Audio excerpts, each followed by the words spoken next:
Trump, to this day, is ignoring the Supreme Court. People say, are we in a constitutional crisis? We're way past that. We are in early stage dictatorship. Let's call this what it is. It's early stage dictatorship. We are 3 months into this administration, and we are already seeing Donald Trump behave in ways that you only see in dictatorships. And his ICE people are running around like, papers, please. The Roberts Court has significantly altered the course of American jurisprudence. It has significantly, these guys have literally made up laws. They've created them out of thin air. The Constitution says that laws are created by Congress. It's unambiguous. There's literally no place in the Constitution, including all of Article 3, which is the entire part of the Constitution that deals with the federal courts. There is nowhere in the Constitution where it says that the courts may write law. And yet, the Roberts Court said, hey, we're going to strike down laws dating all the way back to 1907 and the Tillman Act. We're going to strike down laws that regulate big money in politics, and we're instead going to replace those laws with our judge-created law. Now I said the Supreme Court said this. Actually, I should say 5 corrupt Republicans on the take from billionaires on the court said this. We're going to replace those laws with our own opinion that corporations are the same thing as persons and thus entitled to free speech rights under the First Amendment of the Constitution, and that free speech means money. Money is the same thing as speech. The more money you have, the more speech you have, and that's how it's supposed to be. This is the order that God wanted. Or I don't know, maybe the Pope. They're all Catholics, but whatever.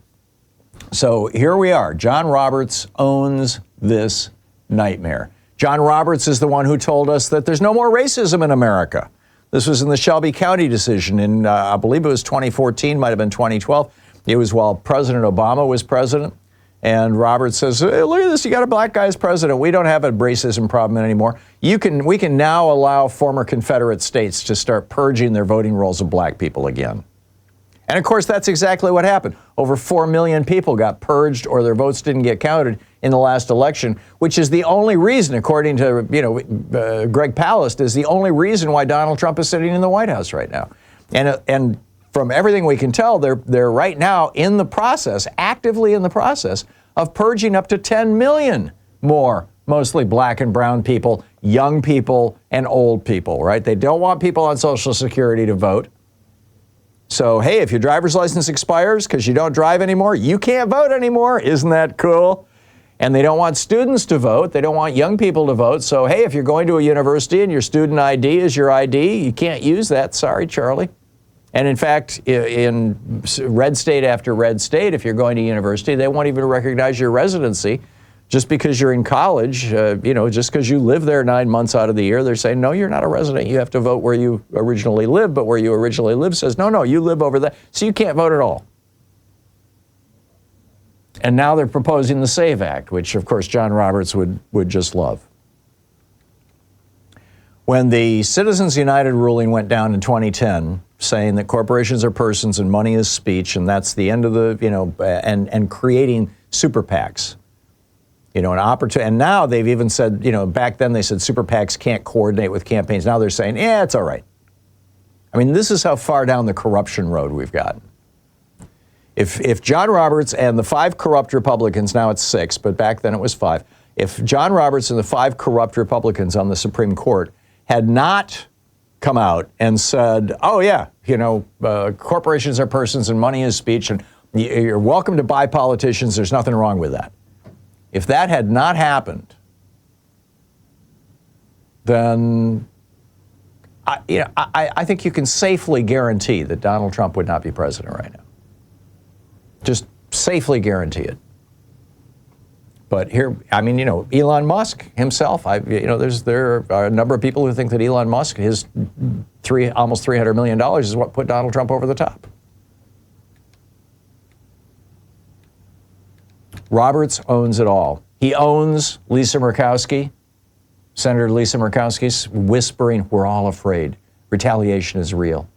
He owns the purges of civil servants who tried to do their jobs while Trump loyalists like Big Balls and Elon Musk fired everyone not in lockstep. He owns the dismantling of our national security infrastructure, the gutting of the FBI, the neutering of the NSA, the kneecapping of agencies that track hostile foreign actors, particularly Russians.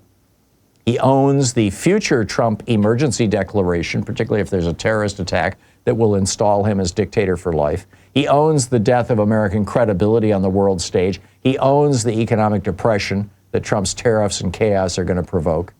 He owns Trump's lies that Kilmar Garcia has MS-13 tattoos on his hands. This is the kind of gaslighting you see in dictatorships like Russia or Hungary.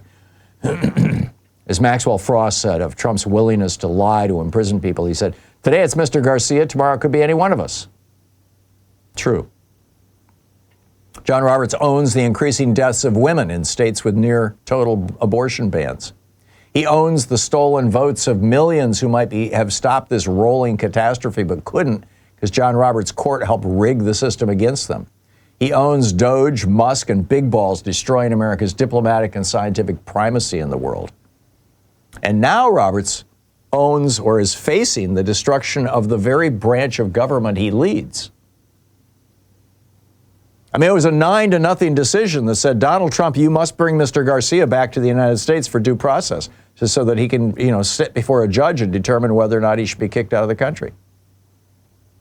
And Trump, to this day, is ignoring the Supreme Court. People say, are we in a constitutional crisis? We're way past that. We are in early stage dictatorship. Let's call this what it is. It's early stage dictatorship. We are 3 months into this administration, and we are already seeing Donald Trump behave in ways that you only see in dictatorships. And his ICE people are running around like, papers, please. I mean, we have officially arrived at the papers, please phase of fascism as well. So here we are. Will the courts hold against Trump? Will, a handful of Republicans in Congress wake up and stop Trump? If neither happens, it falls to us. We need a peaceful revolution, getting us in the streets every single week.